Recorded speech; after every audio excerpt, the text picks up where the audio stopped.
କିନ୍ତୁ ଆମେ ମେଡିକାଲ ଯିବା ପାଇଁ ଚାହୁଁଛୁ, ଆମକୁ ଏଠି ଅଟକା ଯାଇଛି, ଆମେ 3-4 ଘଣ୍ଟା ହେଲାଣି ଏଠି ୱେଟ୍ କରୁଛୁ। ଏଇଟା କରିବାଟା ଠିକ କଥା ନୁହେଁ। କିନ୍ତୁ ସାଧାରଣ ଲୋକଙ୍କୁ ତ ଏମିତି ହଇରାଣ କରିବା କଥା ନୁହଁ। ଯାହା ହଉଛନ୍ତି ଏ କ'ଣ ଠିକ କାମ ହଉଛି? ଯଦି ହେଲା ଯଦି ତମର ଭିତରେ ଷ୍ଟ୍ରାଇକ୍ କରୁଛ କ'ଣ କରୁଛ, ତମେ ଗାଡ଼ି ଗୁଡ଼ାକ ବାଡ଼ି ବାଡ଼ିକିରି ଇଏ କରିକିରି କରିବା କ'ଣ ଠିକ ଅଛି? ଦେଖନ୍ତୁ ବର୍ତ୍ତମାନ ପୁଲିସ ପକ୍ଷରୁ ମଧ୍ୟ ଆଇନକୁ ହାତକୁ ନିଅନ୍ତୁନି ବୋଲି ଆୱାରନେସ୍ କରାଯାଉଛି। ଆପଣ ଦେଖନ୍ତୁ ଯୋଉଭଳି ଭାବରେ କିଂ କର୍ତ୍ତବ୍ୟ ବିମୂଢ଼ ଭାବରେ ଲୋକମାନେ ଭୟରେ ଏଣେ ତେଣେ ପଶି ଯାଉଛନ୍ତି। ସାଧାରଣ ଲୋକେ ବଜାରକୁ ଆସିଛନ୍ତି ମାର୍କେଟିଂ କରିବା ପାଇଁ। ଇଏ ହେଉଛି ମାଷ୍ଟର କ୍ୟାଣ୍ଟିନ୍ର ମୁଖ୍ୟ ଦୋକାନ ଗୁଡ଼ିକ ସାଇଡ୍ରେ ରହିଛି। ଦେଖନ୍ତୁ କୋଉଭଳି ଭାବରେ ଡ୍ରାଇଭର ମାନେ ଏମାନଙ୍କୁ ନ୍ୟାୟ ପାଇବ ବୋଲି ଏମାନେ ଆଇନକୁ ହାତକୁ ନେଲେ, ପୁଲିସ ଉପରୁ ଟେକା ମାଡ଼ କଲେ ଏବଂ ସାଧାରଣ ଲୋକେ ଭୟଭୀତ ହେଇକି ଏଣେ ତେଣେ ଦୌଡୁଛନ୍ତି।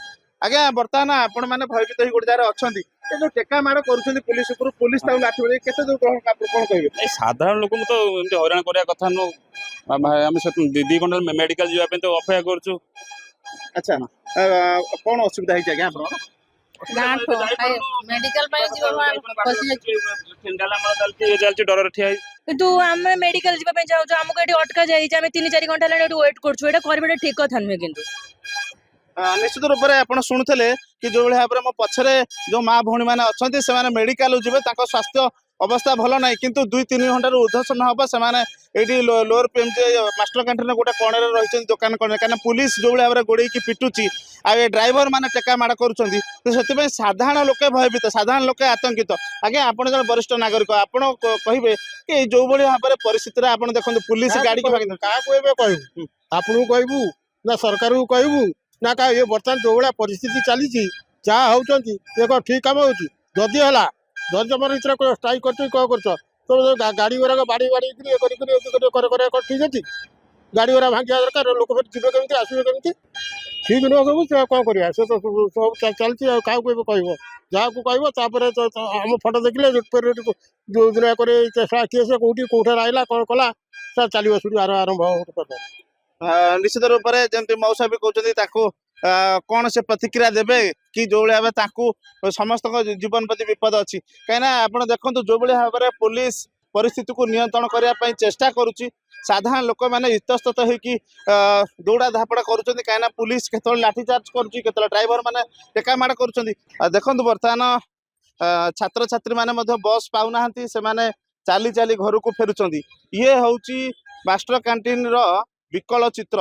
ଯୋଉଭଳି ଭାବରେ ଆଇନକୁ ସବୁ ହାତକୁ ନେଲେ ଆଉ ପୁଲିସ ଲ ଆଣ୍ଡ ଅର୍ଡରକୁ କଣ୍ଟ୍ରୋଲ କରିବା ପାଇଁ ପ୍ରୟାସ ଆରମ୍ଭ କଲା, ତେଣୁ ବର୍ତ୍ତମାନ ଧୀରେ ଧୀରେ ଦେଖାଯାଉଛି କି ଡ୍ରାଇଭର ମାନେ କିଛି ଦୂରକୁ ସେମାନେ ପଳେଇଲେଣି ଏବଂ କିଛି ଲୋକକୁ ମଧ୍ୟ ପୁଲିସ ଉଠେଇ ନେଇଛି।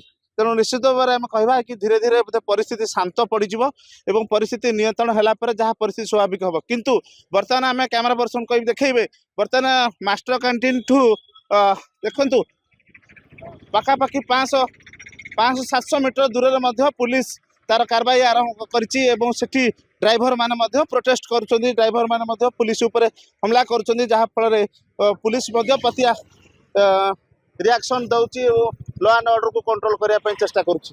ଇଏ ହେଉଛି ରାଜଧାନୀର ଚିତ୍ର। ଗୋଟେ ଯେଉଁମାନେ ଅସାମାଜିକ ଭଳିଆ ଆତଙ୍କ ଖେଳଉଛନ୍ତି ରାଜଧାନୀରେ, ଯେଉଁ ଡ୍ରାଇଭର ମାନେ, ଜଣେ ଅଭିଯୁକ୍ତକୁ ପୁଲିସ ବର୍ତ୍ତମାନ ଉଠେଇକି ଆଣିକି ଆସୁଛି। ସମସ୍ତଙ୍କର ନ୍ୟାୟ ଅଛି, କିନ୍ତୁ ନ୍ୟାୟ ପାଇଁ ଆମେ ଆଇନକୁ ହାତକୁ ନେବା ଏଇଟା କେତେ ଦୂର ଠିକ୍? ତ ନିଶ୍ଚିତ ରୂପରେ ସାଧାରଣ ଜନଜୀବନ କିଭଳି ଭାବରେ ସ୍ୱାଭାବିକ ପରିସ୍ଥିତି ହେବ ସେ ଦିଗରେ ମଧ୍ୟ ପୁଲିସ ପ୍ରଶାସନ ଚେଷ୍ଟା କରୁଛି ଓ ଆଶା କରିବା ଆଉ କିଛି ସମୟ ପରେ ପରିସ୍ଥିତି ସ୍ୱାଭାବିକ ହେଇପାରେ। ଭୁବନେଶ୍ୱର କ୍ୟାମେରା ପର୍ସନ ଭବାନୀଙ୍କ ସହିତ ବିଶ୍ୱ ସରକାର ନ୍ୟୁଜ୍।